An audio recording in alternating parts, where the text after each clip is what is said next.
Wala akong intention na manakot. Yung sa akin, babala lang yon.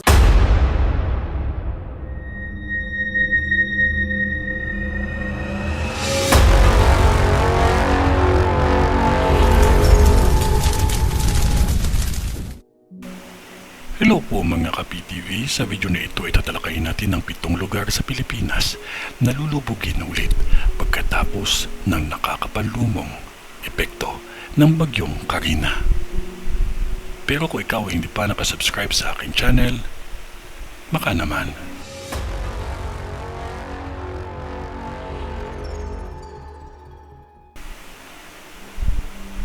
Nagpost ang isang sikat na psychic na si Mamu sa kanyang social media account tungkol sa pangitain ng 7 probinsya na ipinakita sa kanya. Kilala si Mamu sa Pilipinas dahil sa kanyang mga nagkatotoong mga premonisyon.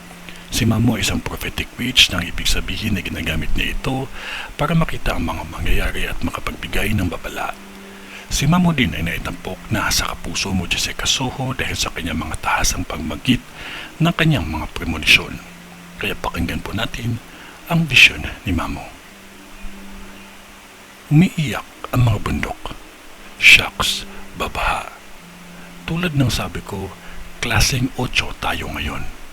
Iikot ang tubig.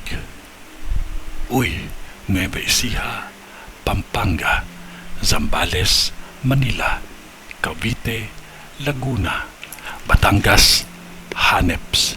Maghanda na tayo. Anong nangyayari? Maulan sa kabundukan, bumabaha sa kapatagan. Kung ano man yun, wala pa ding makakatalo sa taimtim na panalangin natin sa Diyos Amang makapangyarihan sa lahat. Kaya magtiwala lamang po tayo sa Kanya. Kasi mahal niya po tayo. Sa ngalan ng Diyos Ama, ng Diyos Anak, at ng Diyos Espiritu Santo. Amen.